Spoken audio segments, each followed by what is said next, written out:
لیکن ان کے بعد دنیا میں وہاں سے بھی scientific approach, not only the science but thinking scientifically,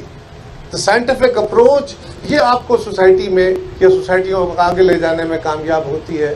دنیا کی کوئی قوم سائنسی ترقی کے بغیر نہ اپنی کمزوریوں پہ قابو پا سکتی ہے، نہ اپنا دفاع کر سکتی ہے، نہ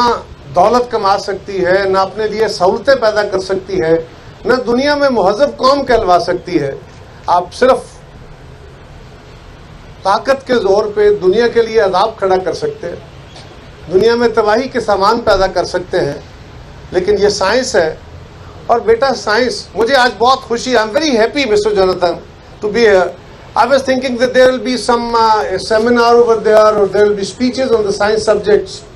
but coming over here and seeing the demonstration by the students really very impressive.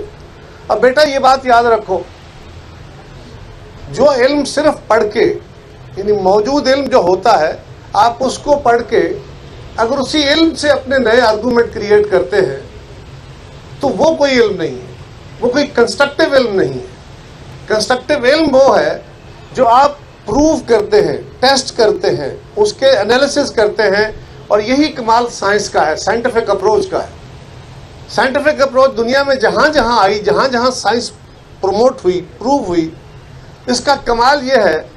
کہ اسی نے دنیا میں، سائنس کی پروموشن سے ایک کام تو یہ ہوا کہ دنیا میں بہت زیادہ فیسلٹیز آئیں، humanity became very rich and very prosperous. اس میں بہت سارے مسائل، بیماریوں کا علاج ہوا، بھوک کا علاج ہوا، بے شمار اور چیزیں جو شاید سائنس کی ترقی کے بغیر ممکن نہیں تھا. اسی طرح بہت زیادہ دولت پیدا ہوئی، دنیا کے بہت سارے ممالک میں دولت کے نظام بنے، اور آج ہم اس کے بینیفیشریز ہیں.